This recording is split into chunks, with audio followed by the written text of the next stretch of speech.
18 April 1943، ایک عام سا دن، لیکن یہی دن ایک ایسے راز کی شروعات بنا جو آج تک حل نہیں ہو سکا۔ 4 لڑکے وارکشائر انگلینڈ کے ایگلی ووڈ کے گھنے جنگل میں داخل ہوئے جو وچ بری ہل کے قریب واقع تھا۔ جنگل اتنا گھنا تھا کہ سورج کی روشنی مشکل سے زمین تک پہنچتی تھی اور ہر طرف ایک عجیب سی خاموشی پھیلی ہوئی تھی۔ وہ برڈ نیسٹنگ کھیل رہے تھے، درختوں پر چڑھ کر گھونسلے تلاش کرتے اور انڈے اکٹھے کرتے جو اکثر نیلے یا دبے دار ہوتے تھے اور ان کے لیے قیمتی خزانے جیسے لگتے تھے۔ جیسے جیسے وہ جنگل کے اندر گہرائی میں جاتے گئے، ان کی نظر ایک غیر معمولی درخت پر پڑی، ایک بہت بڑا وچ ایلم جس کی شاخیں پھیلی ہوئی تھی اور تنا مڑا ہوا تھا جیسے وقت نے اسے زخمی کر دیا ہو۔ اس درخت کے ارد گرد فضا اور بھی زیادہ خاموش محسوس ہو رہی تھی، جیسے وہاں کچھ ٹھیک نہ ہو۔ رابرٹ فارمر جو سب سے زیادہ پرجوش تھا فوراً درخت پر چڑھ گیا تاکہ گھونسلہ تلاش کر سکے۔ ابتدا میں سب کچھ معمول کے مطابق تھا، لیکن پھر اسے احساس ہوا کہ درخت کا تنا کھوکھلا ہے اور نیچے کی طرف گہرائی میں جا رہا ہے۔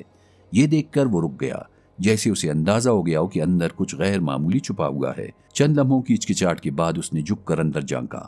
اسی لمحے اس کا جسم ساکت ہو گیا۔ اندر ایک انسانی کھوپڑی تھی، اس پر بال موجود تھے اور دانت واضح نظر آ رہے تھے۔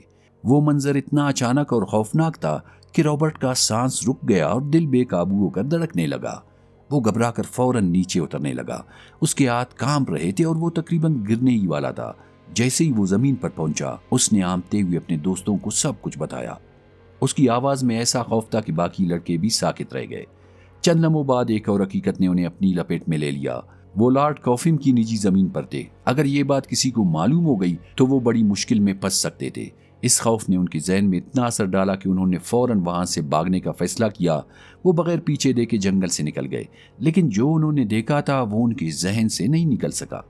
اسی رات ٹامس ولیٹ سونے کی کوشش کر رہا تھا، لیکن اس کا ذہن بے چین تھا۔ جب آخرکار اس کی آنکھ لگی تو ایک خوفناک خواب نے اسے اپنی گرفت میں لے لیا۔ اس نے ایک عورت کو دیکھا جو اسی وچ ایلم کے اندر پسی ہوئی تھی۔ وہ درد سے چیخ رہی تھی جیسے درخت نے اسے زندہ قید کر رکھا ہو۔ اس کی آواز میں ایسی بے بسی تھی جو سیدھا دل میں اترتی تھی۔ وہ مدد مانگ رہی تھی، بار بار۔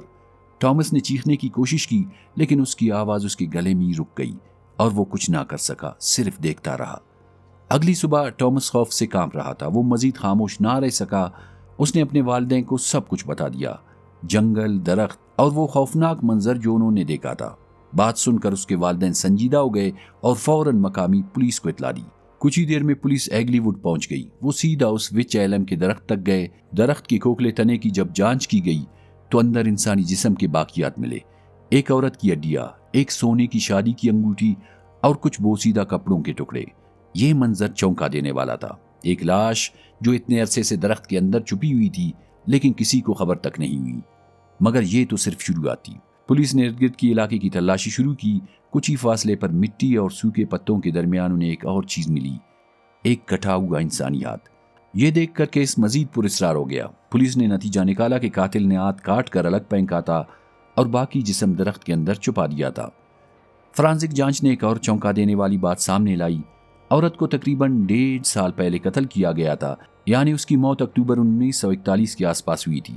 اس کا مطلب تھا کہ یہ لاش کافی عرصے سے وہاں موجود تھی، لیکن کسی کی نظر میں نہیں آئی۔ مزید معائنہ میں ایک اہم سراغ ملا۔ کرونر نے عورت کے منہ کے اندر ایک قیمتی کپڑے کا ٹکڑا پایا۔ اس سے اندازہ لگایا گیا کہ اسے دم گھونٹ کر مارا گیا تھا۔ اس کپڑے نے ایک نیا سوال کھڑا کیا، کیا قاتل درزی تھا یا کوئی ایسا شخص جس کے پاس مہنگے کپڑے تک رسائی تھی؟ تحقیقات آگے بڑھی تو ایک اور حقیقت سامنے آئی۔ درخت کے کھوکھلے تنے کی جسامت کو دیکھ کر کرونر نے نتیجہ نکالا کہ عورت کو قتل کے فوراً بعد ہی وہاں رکھا گیا تھا، کیونکہ مرنے کے بعد جسم سخت ہو جاتا ہے اور اس حالت میں اسے اتنی تنگ جگہ میں ڈالنا ممکن نہیں ہوتا۔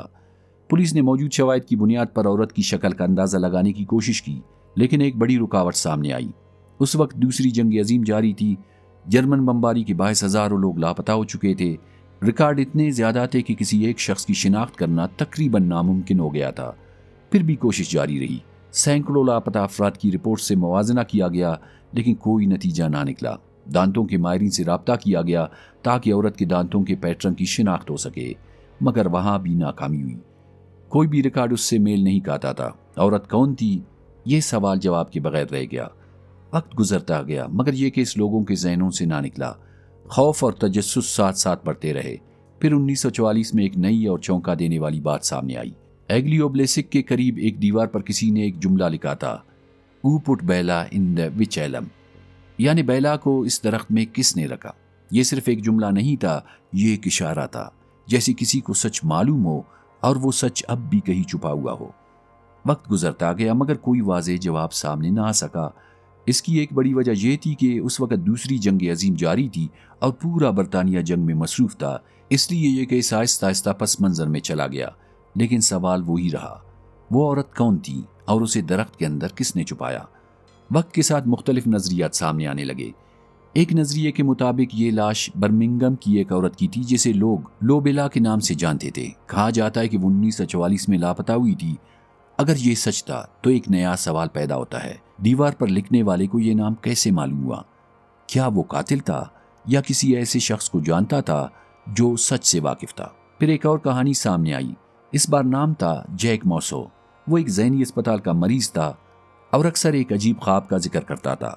وہ کہتا تھا کہ ایک عورت درخت کے اندر سے اسے گور رہی ہے، اس کی آنکھوں میں خوف تھا اور جیسے وہ کچھ کہنا چاہتی ہو۔ یہ بات خود میں عجیب تھی، لیکن اصل جھٹکا اس کے بعد آیا۔ لاش ملنے سے پہلے ہی جیک موسو مر چکا تھا، مگر کئی سال بعد اس کی بیوی نے ایک حیران کن دعویٰ کیا۔ اس کے مطابق اس کے شوہر نے ایک بار اعتراف کیا تھا، اس نے بتایا تھا کہ وہ اور اس کا ایک دوست ایگلی کے ایک پب میں بیٹھے شراب پی رہے تھے۔ وہاں ایک عورت بہت زیادہ نشے میں تھی، اس نے ان سے شراب مانگی، انہوں نے اسے شراب دی اور پھر اسے کار میں بٹھا کر گھر چھوڑنے نکلے۔ لیکن راستے میں سب کچھ بدل گیا۔ وہ عورت پچھلی سیٹ پر کھے کر گئی۔ اس بات پر دونوں غصے میں آ گئے۔ غصہ اتنا بڑا کہ انہوں نے اسے سزا دینے کا فیصلہ کیا۔ وہ اسے جنگل میں لے گئے اور ایک کوکلے درخت کے اندر دھکیل دیا۔ وہ عورت نشے میں تھی، وہ خود کو بچا نہ سکی اور وہی پس کر مر گئی۔ یہ کہانی سن کر کچھ لوگوں کو لگا کہ شاید یہی سچ ہے، لیکن بہت سے لوگوں نے اسے مسترد کر دیا، کیونکہ جیک موسو بعد میں ذہنی اسپتال میں داخل ہو گیا تھا اور اس کی باتوں کو قابل اعتماد نہیں سمجھا گیا۔ لیکن سوال ضرور پیدا ہوا کہ کیا وہ سچ بول رہا تھا یا صرف اپنے ذہن کے اندھیرے میں کھو چکا تھا۔ پھر 1945 میں ایک اور نظریہ سامنے آیا۔ اس بار یہ نظریہ کسی عام شخص کا نہیں تھا، بلکہ مشہور ماہر آثار قدیمہ مارگریٹ میرے کا تھا۔ انہوں نے اس کیس کو ایک بالکل مختلف زاویے سے دیکھا۔ ان کے مطابق بیلا کا ہاتھ کاٹا جانا کسی پرانی جادوئی رسم اینڈ آف گلوری کا حصہ ہو سکتا تھا۔ قدیم یورپی کہانیوں کے مطابق اگر کسی شخص کی موت غیر فطری ہو تو اس کے جسم کی چربی سے موم بتی بنائی جاتی تھی اور اسے اسی شخص کے کٹے ہوئے ہاتھ میں رکھا جاتا۔ یہ موم بتی ایک طاقتور طلسم سمجھی جاتی تھی۔ کہا جاتا تھا کہ صرف وہی شخص اس کی روشنی دیکھ سکتا ہے جو اسے پکڑے، اور جس کے سامنے اسے رکھا جائے وہ حرکت نہیں کر سکتا۔ میرے نینی باتوں کی بنیاد پر ایک چونکا دینے والا نتیجہ نکالا۔ ان کے مطابق بیلا کا قتل کوئی عام جرم نہیں تھا۔ یہ ممکن ہے کہ وہ کسی قدیم، خفیہ اور خطرناک رسم کا حصہ بنی ہو، اور اگر یہ سچ ہے تو اس کہانی کا اصل خوف ابھی ختم نہیں ہوا۔ میرے نے اس کیس کو ایک اور پراسرار قتل سے بھی جوڑا۔ یہ قتل چارلس والٹن کا تھا۔ 1945 میں ویلنٹائن ڈے کے دن 75 سالہ والٹن اپنے کھیت میں کام کر رہا تھا۔ اسی دوران بے خبری میں ایک نامعلوم شخص نے اچانک اس پر حملہ کر دیا۔ قاتل نے پہلے اس کے سر پر لاٹھی سے وار کیا، پھر اس کے گلے کو اک سے کاٹا اور اپنے اوزار کے کانٹے گلے کے دونوں طرف گاڑ دیے۔ اس کا بایاں ہاتھ بھی کاٹ دیا گیا۔ یہ منظر نہ صرف خوفناک تھا بلکہ اس میں واضح طور پر کسی رسم یا جادوئی عمل کے عناصر نظر آ رہے تھے۔ اس پراسرار قتل کی تحقیقات کے لیے رابرٹ فیبن کو بلایا گیا۔ وہ میٹروپولیٹن پولیس کے ایک سینئر افیسر تھے اور مشکل اور عجیب کیسز کو حل کرنے کے لیے جانے جاتے تھے۔ جیسے ہی انہوں نے چارلس والٹن کے قتل کا جائزہ لیا، انہوں نے ایک سخت انتباہ دیا۔ انہوں نے کہا کہ جو لوگ بلیک میجک یا جادوگری میں دلچسپی رکھتے ہیں وہ اس موت کو یاد رکھے۔ ان کے مطابق یہ کوئی عام قتل نہیں تھا بلکہ اس میں کسی پرانی رسم یا عقیدے کے آثار موجود تھے۔ تحقیقات کے دوران فیبین نے مقامی لوگوں سے بات کی۔ آہستہ آہستہ ایک مختلف تصویر سامنے آنے لگی۔ علاقے کے کئی لوگ والٹن کے بارے میں عجیب خیالات رکھتے تھے۔ کچھ کا ماننا تھا کہ وہ جادوگر تھا، کچھ کہتے تھے کہ وہ ایول آئی ڈال سکتے تھے، یعنی نظر بد کے ذریعے نقصان پہنچا سکتا تھا۔ کچھ لوگوں کا دعویٰ تھا کہ اس کے پاس غیر معمولی طاقتیں تھیں اور اس کی موجودگی سے فصلیں خراب ہو جاتی تھی، مویشی بیمار پڑ جاتے تھے، یہاں تک کہ 1944 میں ہونے والی فصل کی ناکامی کو بھی کچھ لوگوں نے اسی سے جوڑ دیا۔ یہ باتیں صرف افواہیں تھی یا حقیقت، یہ واضح نہیں تھا، لیکن ان سب نے ایک نیا نظریہ جنم دیا۔ کچھ لوگوں نے کہنا شروع کیا کہ والٹن کو کسی ذاتی دشمنی میں نہیں مارا گیا بلکہ اسے ایک رسم کے تحت قتل کیا گیا، ایک ایسی رسم جس میں خون زمین میں بہایا جاتا ہے تاکہ زرخیزی واپس آئے۔ اور اس کا کٹا ہوا ہاتھ کسی جادوئی مقصد کے لیے استعمال کیا گیا ہوگا، خاص طور پر اینڈ آف گلوری جیسی رسم کے لیے۔ اب یہ کیسے ایک عام قتل نہیں رہا تھا، یہ خوف، عقیدے اور پرانی کہانیوں کا ایک الجھا ہوا جال بن چکا تھا۔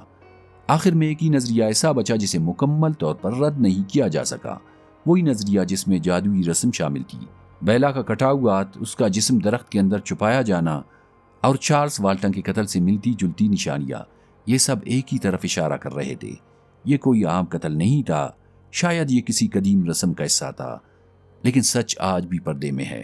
نہ کوئی قاتل سامنے آیا، نہ کوئی حتمی ثبوت ملا، اور ایک سوال آج بھی زندہ ہے: بیلا کو درخت میں کس نے رکھا اور کیوں؟